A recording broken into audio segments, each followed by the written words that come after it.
Hi, welcome to today's video.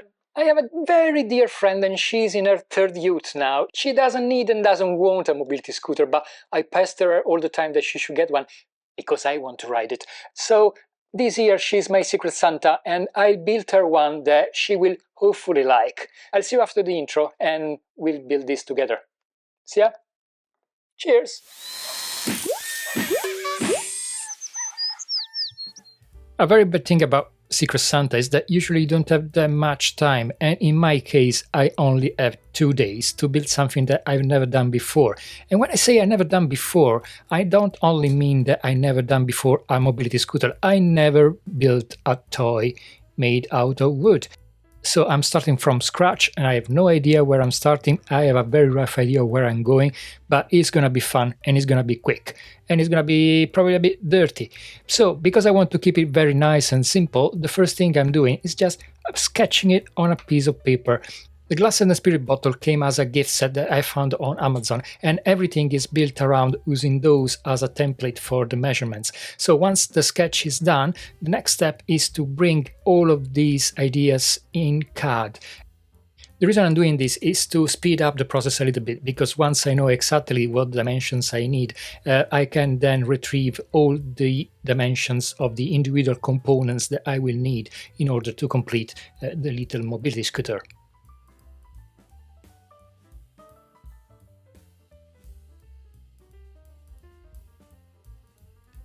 I grabbed all the scraps I found in my workshop, is oak and sapele, my square, my pencil and my compass, which I have not used since my time in uni. I'm not sure it's gonna be useful, but it's better have it at hand. And I can kick into production by resewing a few pieces, creating the very first components and sorting out the sanding. I'm doing everything by hand, most of it by hand at least. And the first contraption is a sanding pad, which is just a piece of ply and a spray mounted sheet of sanding paper. And I also have this little angle Sharpie thingy, sandy, roundy, that I got from Temu. They were cheap, so I got them. I never used them. It might be the first time I do now. But I don't need it just yet, because now I'm gonna sand these flat bits using a figure of 8 pattern, which allows me to keep it as flat as possible. I used the CAD drawing to print out a few of the components, and I will be starting producing those by spray mounting it on a piece of oak and cutting it on the benzo and then refinishing it. In particular, we got the fenders, the wheels and the seat. And it only took me a few cuts to realize that I was being lazy and stupid by not changing the blade to a thinner one. That made the job a lot easier when it comes to complicated shapes like this one.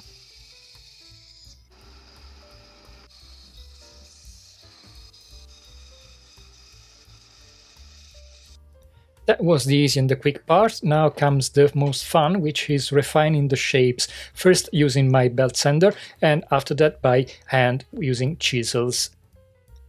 And also giving it a few finishing touches with the little sandy, pointy, roundy thing, which to be honest didn't do much, so I probably wouldn't buy it again, but anyway, I have it. It's now time to add these two little blocky thing to the platform. I'm not sure what they are. I suppose one is the battery compartment and the other one is, well, I don't know. But anyway, I decided to add a bit of a chamfer on the internal sides just to make it more ergonomical, and I can give it a bit of a pre-assemble to see how they look like. And once I was happy, it was time to refine the shapes and even give it a bit of a round over on the belt sander, because I'm in a rush and using the router, the Palmer router, is not necessarily something that I want to engage with right now. Now that I have these few first bits in my hand, I can feel that the whole thing risks to be a bit too heavy, so I decided to carve the interior of these blocks using a Forstner bit. It doesn't have to be an accurate job, because it won't be visible, so who cares, right?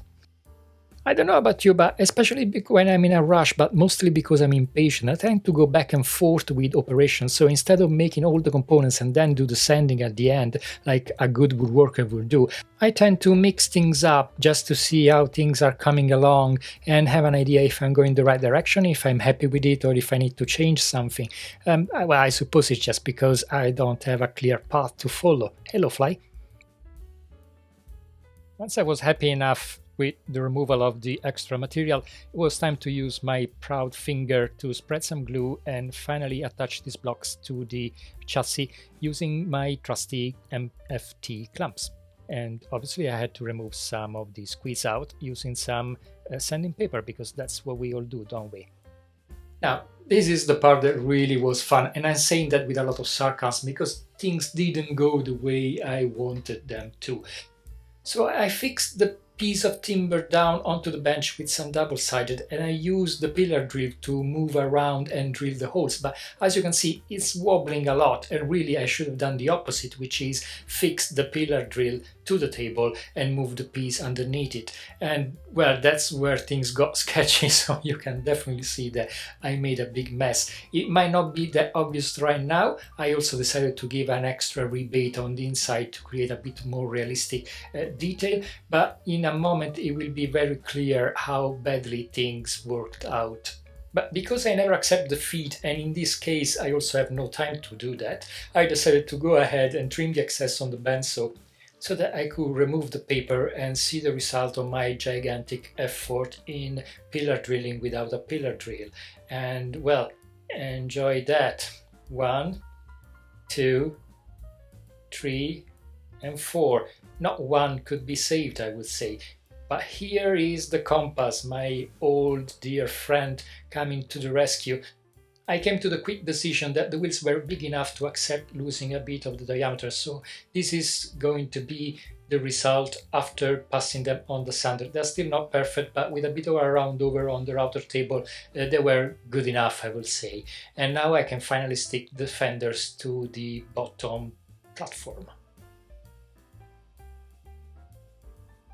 This part of the assembling really is done by eye, so once I was happy with the position of the first fender, I just drew a line on the bottom and I used that as a reference for the second one, so they will be exactly in the same position, one to the other. This was easy enough to clamp down, except everything kept squishing out and go out of place, so I had a bit of a struggle, but I mean, it didn't take too long anyway to get everything to work out the way I wanted, and I could finally leave it for the night and come back the following day to carry on with the build. And there we are on my second and last day, when it's time to build a seat, a handlebar, and a basket for my bottle, plus the final assembling, of course.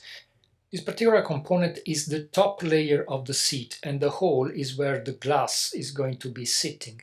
I'm cutting that with a coping saw first, and I will be finishing off on the bobbin sander.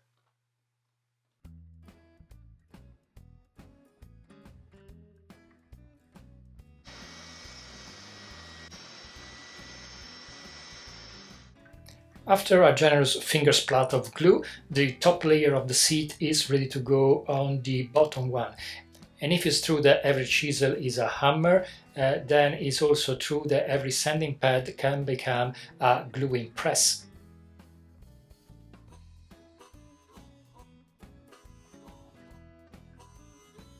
In the meantime, the bottom part of the scooter was very well glued together, and all that was left was to plane the bottom to make it nice and smooth and get rid of all those little imperfections that I had left before because I was in a rush and because I'm sloppy.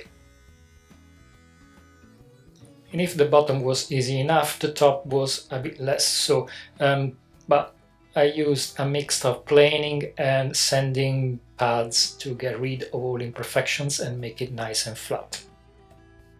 For the backrest, I'm not really following any specific design, so I'm just sketching it by hand on the profile that I will be using, and once I was happy with the shape, it was time to chop it on the miter saw and then slice it on the table saw. It's always quite dangerous to cut small components on the table saw, so the best approach is to use a bigger piece of timber and double side the small components on it. In this particular case, I'm not only sticking the part of the backrest on this plank, but also another piece on the back, and that will prevent a tear out on the exit of the cut.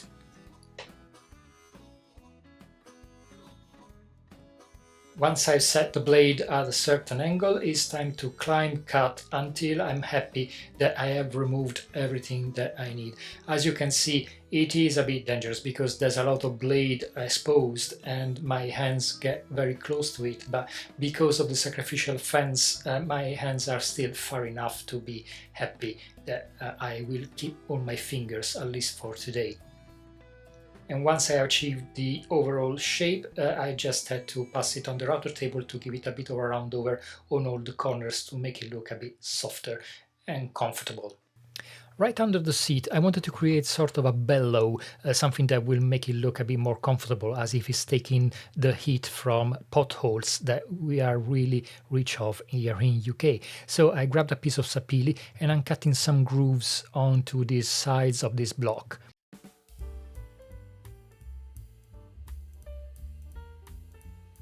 This is the kind of stuff that always scares me a lot, because I'm thinking it's a small piece and it's gonna kick my hands and kill me. But actually it turned out to be much easier than I thought it would be, and really only took a few minutes. So I mean, that's one of those things that really gives you a lot of satisfaction.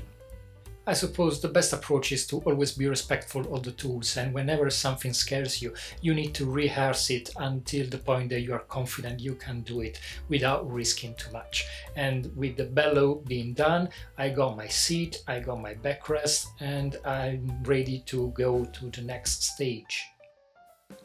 I didn't really have any time to think about fine joinery to put things together, so I decided to just go for screws. It's a lot quicker and easier than using dowels or tenons or other fixing, and it will do the job. I will still glue them together, so it's not gonna come apart. It's not a toy that you can dismount and remount, but I mean, it does the job.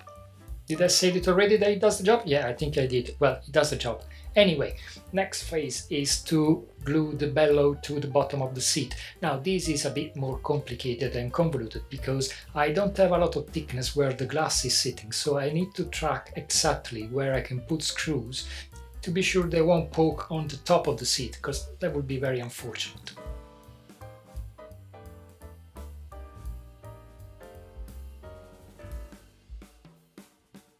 The whole seat is then going to sit on the bottom platform, and I'm just clamping it together so I can drive some screws from the very bottom into the bellow.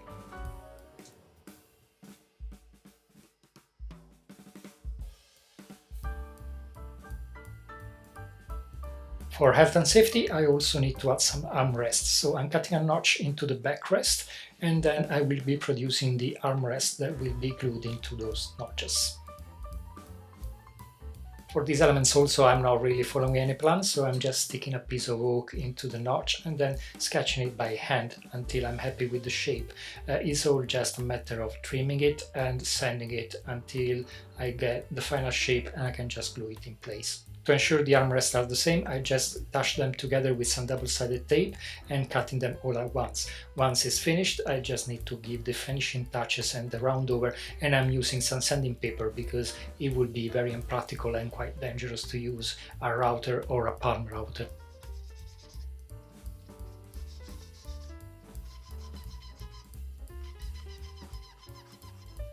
These only took a few minutes, and once I was happy with the overall shape, I could just glue them in place, clamp them on and leave them for a couple of hours while I was dealing with the rest of the build.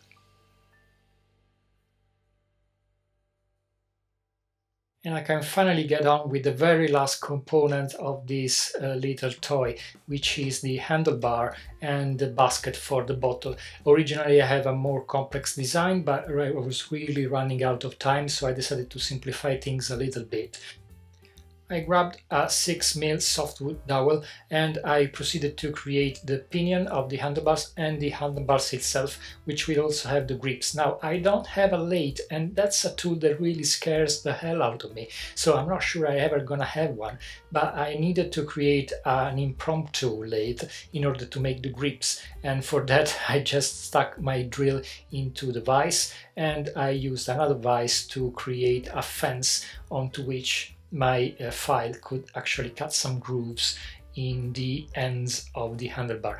It's definitely not perfect, it's definitely not accurate, it's definitely not symmetrical, At a glance, it looks absolutely perfect and I'm very happy with it. So I created the center element with a drilled hole in it, and I'm just sliding the handlebars into it until everything is more or less in the middle. And yes, this didn't go exactly as well as I hoped because it caused a little crack. But I just filled it with glue and it was good enough to go on. As I said, my original design was to create a bit of a basket for the bottle, but I really have no time to do that, so I instead decided to just create a ring that will hold it in place. Luckily, I had my trusty compass at hand to help me with the task, so once I had the two external rings, I just had to drill a hole for the pinion of the handlebar and complete the design. And while I was thinking about it, in the meantime, I also decided to proceed with the attachment for the wheels. For this, I had to create a couple of blocks to attach on the bottom, mostly because the wheels were smaller than originally thought, but also because I wanted to create a bit of a technical design. But I mean, it's very simple, it's just a block, so nothing really complicated. But this is where the wheels will be screwed on later on. And by this time, I already had taken the decision that the wheels are not going to be spinning, mostly because they are not perfectly circular, but also because they're holding a glass and a bottle, so I don't really want it to roll off the furniture. But I still wanted them to look a bit functional, so I decided that once they were glued in place, I would add a pocket screw right in the middle, and that would look like a central bolt. And yeah, I mean, it really adds to the look. I'm really happy with it anyway.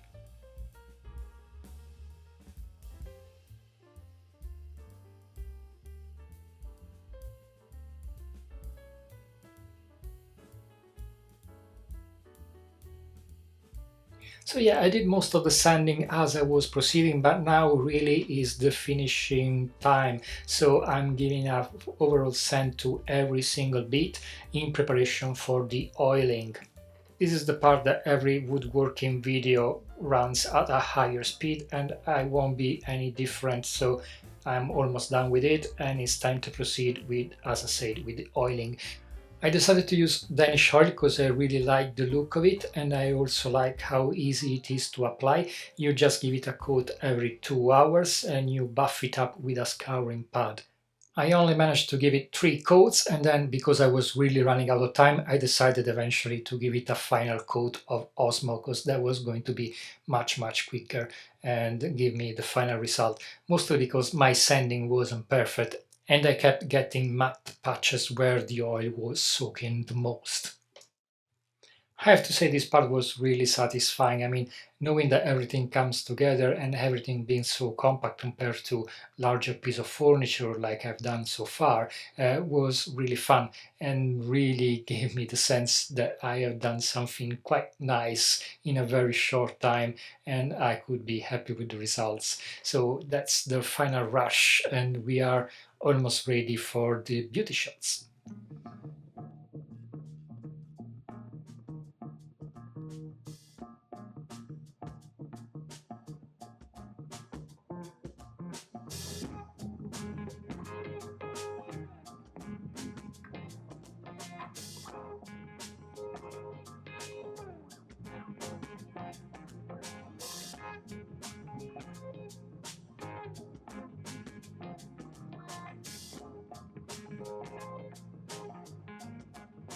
Ta-da!